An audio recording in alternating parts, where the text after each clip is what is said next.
I mean, few things probably surprise you as regards foreign policy of these NATO European nations, but what did you make of the British Prime Minister Sir Keir Starmer using a phrase that is now used across Europe, was used on Thursday, the EU and UK calling themselves the coalition of the willing, echoing the Iraq war invasion which killed, wounded or displaced tens of millions of people in this region where I'm speaking to you from? Well, yes, and it was almost like paying homage to Bush and Blair and their illegal war, which saw 1 million Iraqis killed and slaughtered, and the destruction of that country. It sort of tells you where these people are going. And we also hear them repeating the Netanyahu slogan, peace through strength.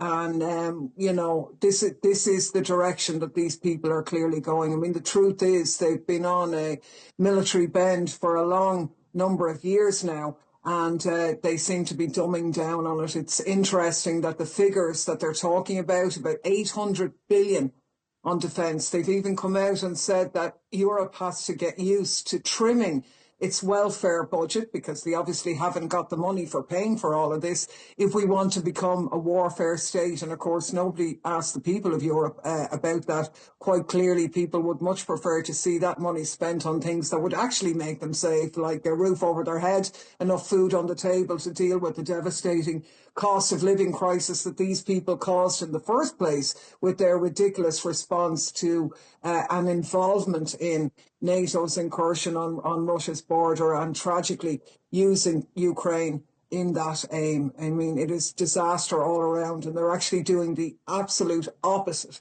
of what they should be doing. And the consequences for Europe, if this keeps going, will be devastating, in my opinion. It already has been. But rather than seizing on an opportunity for peace on the continent of Europe, they seem to be desperately doing everything they can to make sure that there's some sort of a war going, or even getting worse.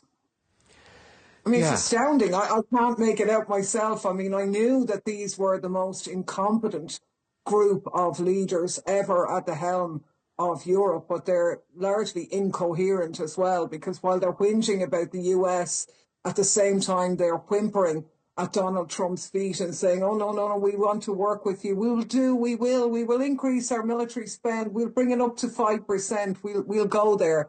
It's disastrous for Europe.